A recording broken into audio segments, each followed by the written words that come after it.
Je me suis stationné sur un petit parking, un aire de repos. On s'est stationné à 2 caravanes et puis ma femme était garée derrière moi avec une voiture.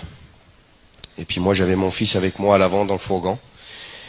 Et là, au moment qu'on devait quitter cette voie de stationnement, il y a une voiture qui a perdu le contrôle de son véhicule et a tapé à plus de 100 à l'heure dans la voiture qui avait ma femme à l'intérieur. Et cette voiture a été projetée contre ma caravane. Puis tout était cassé, tout était vraiment amoché. Et lorsque je suis sorti dehors, j'ai été voir ma femme à l'intérieur de cette voiture, avec le respect que je vous dois. Il y avait plein de sang partout dans la voiture. Il y avait la ceinture qui elle était pendue avec la ceinture. Et là, le premier réflexe que j'ai eu, c'était de défaire tout ce qu'elle avait de serré au niveau des vêtements, tout ça, j'ai tout enlevé. J'ai défait ses lacets, j'ai tout défait, je l'ai allongé, bien j'ai mis droit pour qu'elle puisse respirer. Et là, ma femme était morte dans mes bras. Je la tenais comme ça, et puis il n'y avait plus de respiration, il n'y avait plus rien du tout. Et je regardais autour de moi, on était dans une grande ligne droite. À Fontainebleau, ça s'est passé, puis il y avait plein de bois.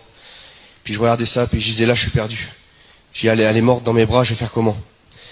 Et puis j'ai prié le Seigneur de tout mon cœur. Et puis on a attendu plus d'une demi-heure, comme ça, le temps que le secours arrive. Et lorsque les secours ont arrivé, ils avaient arrivé, c'est moi qui avais mis, elle avait l'avant-bras péroné, c'est moi qui ai remis en place. J'étais vraiment pris de panique. Et puis là, au bout d'une demi-heure, les pompiers, ils ont arrivé, et ils ont découpé la voiture. Et lorsqu'ils ont découpé la voiture, ils ont mis 3 quarts d'heure, ils ont découpé la voiture, ils ont sorti ma femme de la voiture. Et là, elle avait de nombreuses fractures, elle avait un traumatisme crânien avec un saignement intérieur, elle avait des côtes de cassées, elle avait le bassin cassé en 2 morceaux, elle avait l'avant-bras cassé. Et le peu de temps qu'on perdait là, le médecin m'a dit, le temps qu'on perd ici, c'est du temps qu'on va perdre pour elle, et puis peut-être que votre femme, monsieur, ce sera un légume, ou peut-être qu'elle va mourir. Et puis là, je vous dis franc, l'ennemi avait mis un grand doute dans ma vie. Parce que là, le temps qu'on perdait, il y avait des serviteurs qui arrivaient, et puis moi, je voulais faire prier pour elle avant qu'elle puisse partir à l'hôpital. Et ça jouait sur les secondes, et puis moi, je dis, je veux faire prier pour elle, on est chrétien. Moi, je m'appelle Peter. Et puis les serviteurs sont arrivés, ils ont prié pour elle. Et lorsqu'on est monté dans ce véhicule, moi, je n'avais pas le droit de monter avec elle, parce qu'elle était trop amochée, parce qu'il fallait qu'il fasse les premiers soins. Je suivais derrière avec une voiture, et lorsqu'on suivait l'ambulance, je vous dis franc, je voyais les médecins qui bougeaient, qui faisaient des soins. Je disais là, le temps qu'on arrive, il y avait 70 km. Je dis là, ma femme va mourir. Et je me voyais seul. Et puis là, j'ai fait une prière à Dieu.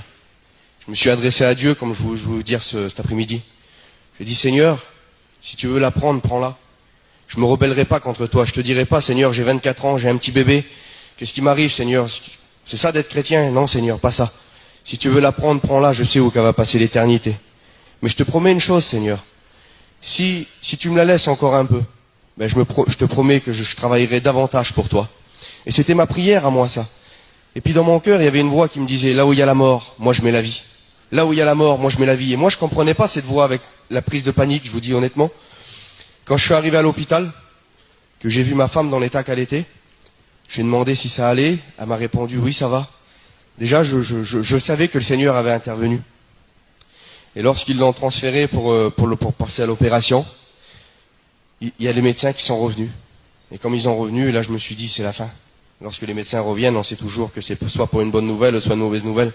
Mais là, ça faisait un laps de temps trop petit pour qu'ils m'annoncent une bonne nouvelle, je pensais ça. Et là, comme les médecins ils sont venus, ils m'ont dit, monsieur, on ne comprend pas ce qui se passe. Monsieur, qu'est-ce qu'il y a? Expliquez-moi. Ben, monsieur, sur ce papier qu'on a là, votre femme, c'est une femme qu'on pouvait rien faire pour elle. C'était une femme qui avait de nombreuses lésions, on peut rien faire. Et là, elle a rien du tout, monsieur.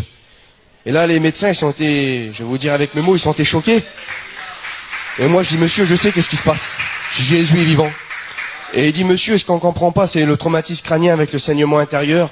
Le temps du voyage, le sang était déjà sec. La tache, elle était déjà sec au cerveau, on comprend pas.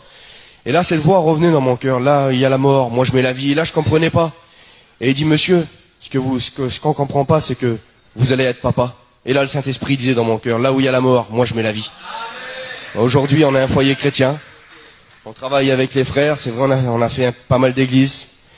On le fait, on a un petit bébé de 2 mois maintenant. La famille de Dieu, ça a grandi. Et je remercie le Seigneur pour ça. Que Dieu vous bénisse.